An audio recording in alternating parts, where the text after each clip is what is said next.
Today we're going to talk about the Frigidaire Gallery microwave. So if your vent fan ever turns on automatically and you can tell you can't turn it off, you can turn it down, but it just doesn't turn off.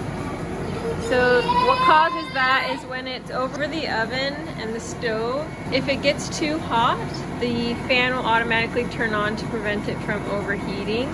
So what you'll want to do is reduce the heat on your stove top or your oven. Even if you unplug it and plug it back in, it won't stop the fan from turning off.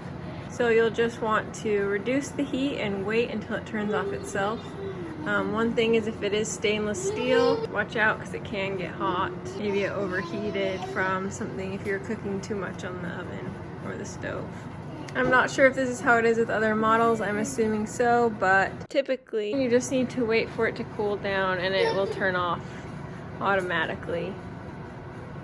Ours was on for about 7 minutes and then it turned off. You can see it's still working. You can still use the microwave.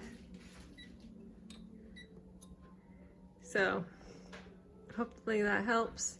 Let us know if you have any questions. Hopefully you'll subscribe to Big Al Repairs.